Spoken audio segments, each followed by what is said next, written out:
There he goes, getting walked out by the feds. I said, Diddy, what did Diddy do? I went online, couldn't believe what it said. I said, Diddy, what did Diddy do? Sex crimes, arson, trafficking, kidnapping. What the is wrong with him?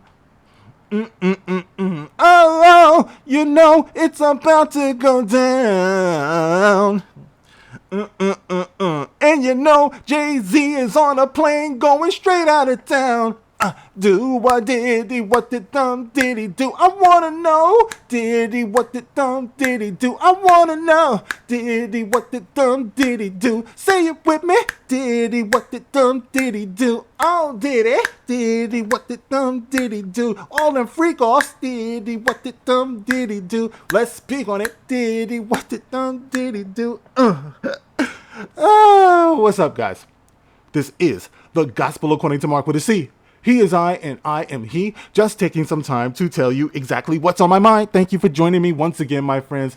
I hope all is well with you. Now, guys, this is a bizarre situation, but you know, the funny thing about it is nobody seems to be surprised. Everyone you talk to about this so-called P. Diddy thing is just like, yeah, well, it's about time. It's the chickens coming home to roost. This has been the worst kept secret in the industry forever.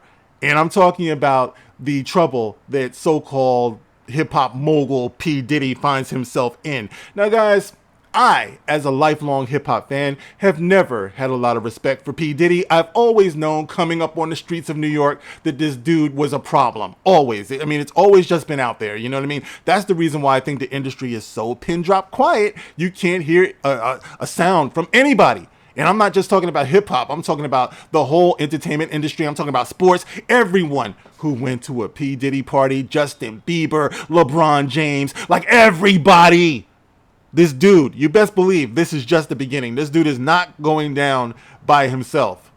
No pun intended. Okay, but this is what we got going on now. The funny thing about it is that with all of these charges being brought up against him, and I'm going to read that in a minute, I already see that his lawyers, this is the angle that they're going to try to come at this with. They're trying to say that this is a lifestyle. It's not a crime. It's just the freak off parties, you know, all of the millions of bottles of baby oil. By the way, you know, young families out there, I know there was a baby oil shortage for a while. Now you know why. All right. P. Diddy has something like 1 million bottles of baby oil. Come on, bro. He's only got so many kids, man. And they're practically grown. Why? You know what I mean? Why? But anyway, so they're saying that this is just a lifestyle. It's just the type of life that he leads, which really reminds me of why I am content in my modest life. You know what I mean? I don't have to be some big star somewhere, because you know what they say, guys. They say that money is the root of all evil, right? And honestly, you can't take it with you. So when you amass a certain amount of wealth, you know, material wealth, you know, it's all about the Benjamins, baby. It's all about the Benjamins, baby. You start to compromise your very soul. And we see this over and over again, guys. And Diddy, like I said, is somebody who I never really had a lot of respect for, because I hate to hear him referred to as a rapper. As far as I know, he don't rap shit. He never wrote anything. As a matter of fact, he said one time, "Don't worry if I write rhymes, I write checks." You know what I mean? And even that was probably ghostwritten for him. So the only thing that he is, to me, is a culture vampire. You've heard of culture vultures. To me, he's always been a culture vampire. He's always sucked the life, as well as other things, I'm sure, out of his artists and people around him. And then they fell by the wayside. It seemed like the only star on Bad Boy was P. Diddy. And really, I would love if they would look into his involvement, possible involvement, in things like, I always had questions about what exactly happened to Craig Mack. Who was it? Black Rob. I mean, there are so many people who were associated with this dude, who Shine, you know, who got like a raw deal. You know what I mean? This dude has been untouchable for a long time. And honestly, I'm sorry. I love to see this shit happening to him. Some people are like, oh, well, you're celebrating the downfall of a black man. Get the fuck out of here. He's no black man. He's a devil. To me, he's Satan. All right. So anyway, what they're saying is this man represents a lifestyle. Okay, let's say he represents a lifestyle. He represents a demonic lifestyle. But let's see what's being said here. This is in the Independent, or the Mirror, themirror.com. I want to read something to you guys. It says here, P. Diddy's freak-off parties were a lifestyle, not a crime, rapper's lawyer claims. And it says, Tenny Garagos has insisted P. Diddy is innocent. I'm innocent. Remember Snoop Dogg? I'm innocent. Murder was the case that they gave me. Hip hop is just fucked up altogether, man. It's just terrible. He's innocent after the rapper was charged with racketeering, conspiracy, sex trafficking, and transportation to engage in prostitution. One of the attorneys working for P. Diddy Combs has spoken out about the rapper's infamous freak-off parties. The freak-off parties, it just sounds dirty, allegedly included illegal drugs, hidden cameras, sex workers, and underage girls. With Diddy and several of his Combs Enterprise employees alleged to have taken part in them. The wild events came to light following raids on the rapper's mansions in Beverly Hills, California, and Miami, Florida, back in March. All right, this is just a lifestyle, okay?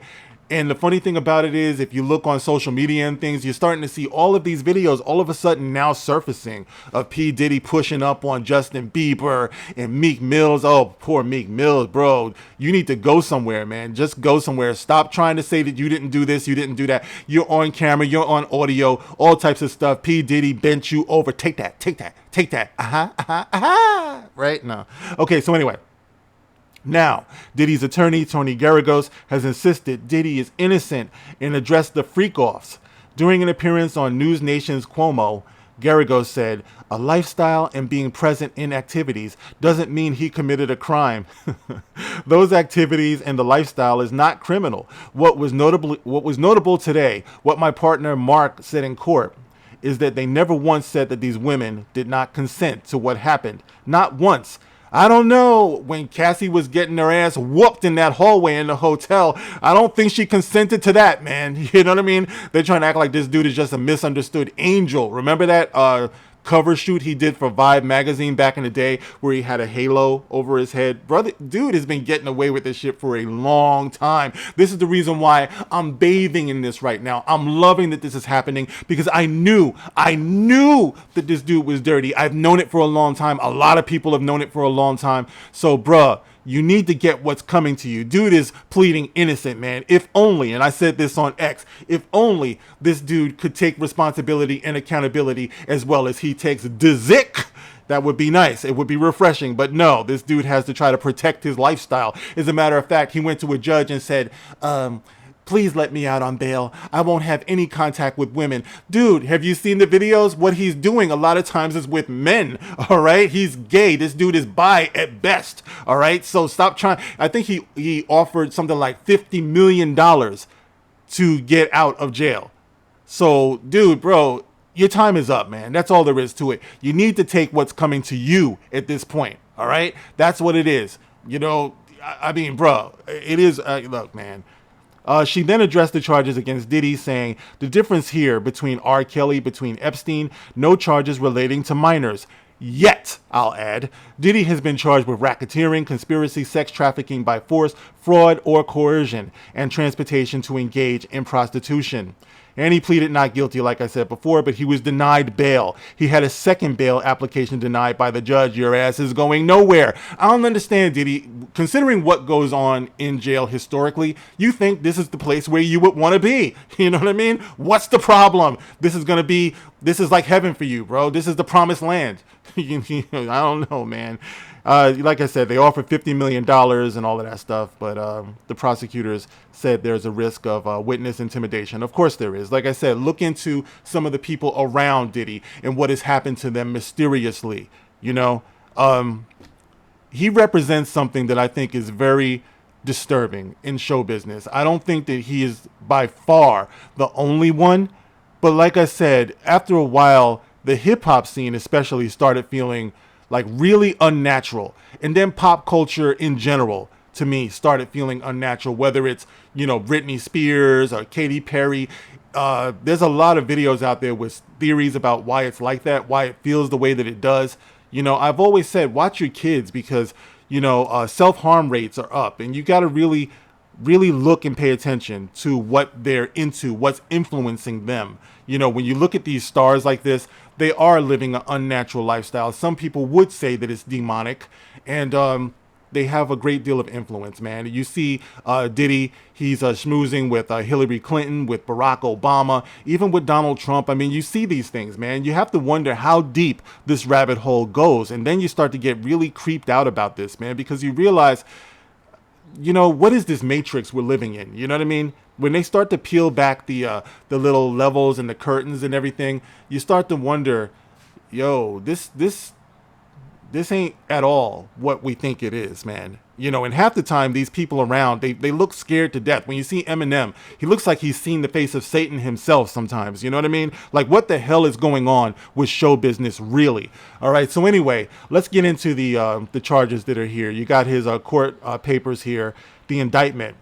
For decades, Sean Combs, a.k.a. Puff Daddy, a.k.a. Diddy, a.k.a. P. Diddy, a.k.a. P.D., a.k.a. Love, the defendant, abused, threatened, and coerced women and others around him to fulfill his sexual desires, protect his reputation, and conceal his conduct. To do so, Combs relied on the employees, resources, and influence of the multifaceted business empire that he led and controlled, creating a criminal enterprise whose members and associates engaged in and attempted to engage in, among other crimes, sex trafficking, forced labor, kidnapping, arson.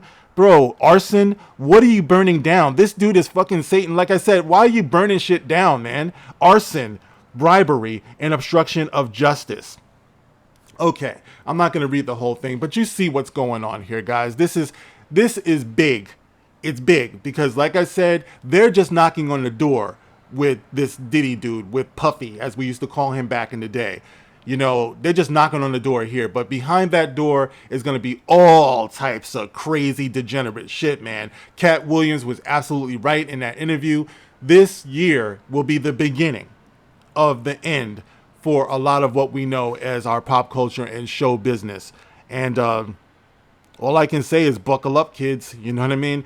But honestly, guys, I'm ready for a cleansing. You know, I am. I felt this way for a long time. That pop culture, hip hop, you know, all of this stuff has gotten way out of hand, guys. And it makes me really thankful for the modest life that I live, because I would never. There was a time, you know, when I was growing up and everything, I was a much younger man. I thought that I was going to get into hip hop with my dudes from Brooklyn and Queens and everything. But I heard Q-Tip from A Tribe Called Quest say something that I'll never forget. He said that record company people are shady. You know, and it made me think about that. So I started paying more attention, and I'm like, yeah, it's very, very shady, bro. And I just want to have my little life, man, because what we see here is what happens when you live a life of excess. And when you think about it throughout history, we've been warned about this. You know, we've been warned through our religions and wise people and everything that excess only leads to excess problems. I mean, shit, they made the song More Money, More Problems. I mean, it is what it is, bro.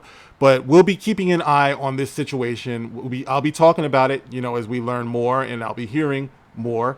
And guys, you can get in the comment section. Tell me what you think about this. Tell me what you think about the industry. Tell me what you think about the state of our entertainment right now, because this goes into everything that we talk about, you know, in this side of YouTube and everything, you know, just the movies, you know, the TV shows, all of it. I mean, what do you think about all of this, guys? How deep do you think this thing goes? It's your turn. Get in the comment section. Let me know. You can like, you can share, you can subscribe. Thank you guys for listening. As always, I will catch you on the next one. And if you want to contribute to the channel, since YouTube does not push my channel at all, not in the least. Every time I release a video, it's got limited ads, if any at all. They don't want me to get paid at all. So if you want to contribute to the channel, I would greatly appreciate it, guys. You can hit the Super Thanks feature on each and every one of my videos, and I will catch you on the next one. This is The Gospel According to Mark with a C. Rock on.